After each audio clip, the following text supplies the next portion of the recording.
حالانکہ جیسے مجمع میں ہمارے اعمال کو اللہ دیکھ رہا ہے، تنہائی میں کیے جانے والے اعمال کو بھی اللہ دیکھ رہا ہے۔ تو ابن مسعود رضی اللہ تعالیٰ عنہ کی یہ بات کہ تمہارے سینے میں دل ہے، اس کو تلاش کرنا ہو تو خلوت میں تنہائی کے اوقات میں تلاش کرو۔ اگر تنہائی میں تم سے گناہ نہیں ہوتے ہیں، دل کی خواہش ہوتی ہے لیکن تم دباتے ہو، اللہ سے ڈرتے ہو، روتے ہو، ذکر کرتے ہو، تو تمہارے سینے میں دل موجود ہے۔ اور اگر تنہائی میں تم گناہوں کے مرتکب ہوتے ہو، جیسا کہ آج عمومی ماحول ہے کہ لوگ تنہائی میں گناہ کرتے ہیں، بیٹا باپ سے چھپ کر، بیٹی ماں سے چھپ کر، بیوی شوہر سے چھپ کر، شوہر بیوی سے چھپ کر، ہر آدمی تنہائی تلاش کر رہا ہے۔ کس لیے؟ تاکہ اس کی غلط حرکتوں سے دوسرے لوگ باخبر نہ ہوں، اور وہ یہ بھول جاتا ہے کہ ہم دنیا سے اپنے آپ کو بچا رہے ہیں اور دنیا پیدا کرنے والے سے اپنے آپ کو نہیں بچا رہے۔ وہاں ہر نقل و حرکت چھوٹی ہو یا بڑی لکھی جا رہی ہے۔ آپ وہاں انکار نہ کر سکیں گے کہ رات کی تنہائی میں کیے گئے ہمارے اعمال بد کو تو کسی نے نہیں دیکھا۔ وہاں ہم منع کر دیں، انکار کر دیں،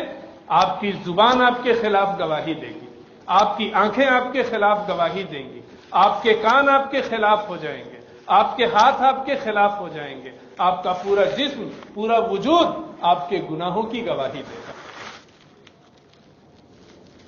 کیسے منع کریں گے؟ کیسے انکار کریں گے؟ نہیں کر سکتے۔ اس لیے تنہائی میں اپنے دل کا جائزہ لیں کہ آپ کا دل تنہائی میں آپ کو کس رخ پر لے جا رہا ہے اور کس جہت میں آپ کو لے جا رہا ہے۔ یہ غور کرنے کی چیز ہے۔ تو ہر مومن ان تین جگہوں میں اپنا دل تلاش کرے۔ قرآن سننے کے وقت اپنا دل تلاش کیجئے کہ قرآن میں دل لگ رہا ہے یا نہیں لگ رہا ہے، اور مجلس ذکر میں اپنا دل تلاش کیجئے، اور خلوت اور تنہائی کے اوقات میں اپنا دل تلاش کیجئے۔ ایک دن دو دن اپنا دل تلاش کریں گے، خود احساس ہونے لگے گا کہ ہمارے سینے میں جو دل ہے، ہم اس دل سے کس قدر بے خبر تھے۔ اللہ نے فرمایا الا بذکر اللہ تطمئن القلوب، اللہ کے ذکر سے دلوں کو اطمینان ہوتا ہے۔ کمرے کی ٹھنڈی فضا اور اے سی کی ٹھنڈی ہواؤں سے دل کو اطمینان نہیں ہوتا ہے، اچھی نیندوں سے دل کو اطمینان نہیں ہوتا ہے، بہت ساری نعمتیں اور دنیا کی ساری آسائش اور اچھائیوں کے ہونے کے باوجود دل کو اطمینان نہیں ہوگا۔ دل کو اگر اطمینان ہوگا، دل کو اگر غذا ملے گی، دل توانا اور تندرست ہوگا تو اللہ کے ذکر سے ہوگا، اللہ کے فکر سے ہوگا، اللہ کی عبادتوں سے ہوگا۔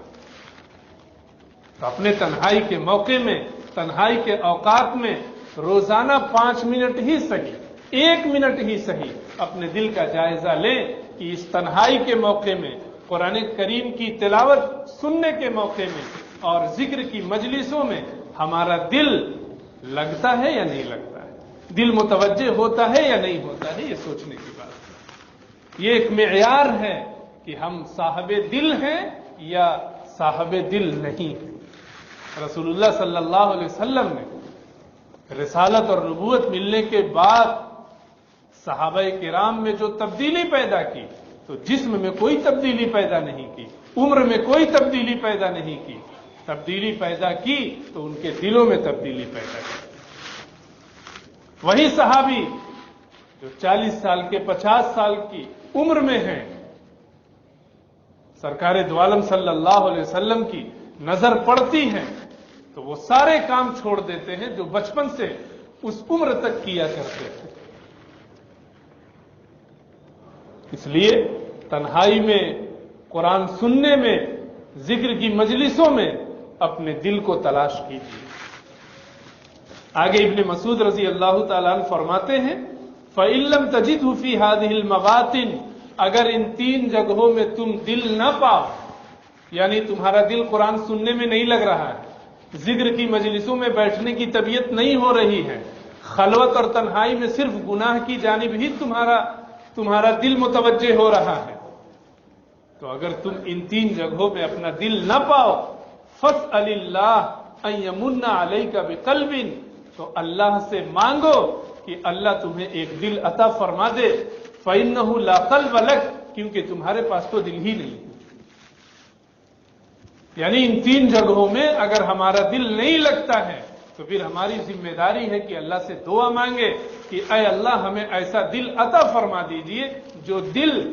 قرآن سننے میں متوجہ ہو، جو دل ہمیں ذکر کی مجلسوں میں لے جائے، اور جو دل خلوت کے اوقات میں نیکی اور اللہ کے ذکر میں گزارنے پر آمادہ کرے۔ یعنی اگر غور کرے تو جس آدمی کو ذکر میں طبیعت نہیں لگ رہی ہے، تلاوت میں طبیعت نہیں لگ رہی ہے، اور خلوت کے اوقات میں نیکیوں میں طبیعت نہیں لگ رہی ہے، تو ایسا نہیں ہے کہ وہ مر جائے گا، وہ زندہ ہے، اور اس کے سینے میں وہ دل بھی موجود ہے جس کی وجہ سے انسان زندہ رہتا ہے۔ لیکن ابن مسعود رضی اللہ تعالیٰ عنہ فرماتے ہیں کہ اگر ان 3 جگہوں میں دل نہیں لگ رہا ہے تو اللہ سے ایک دل مانگو، کیونکہ تمہارے پاس دل نہیں ہے۔ یعنی معلوم یہ ہوا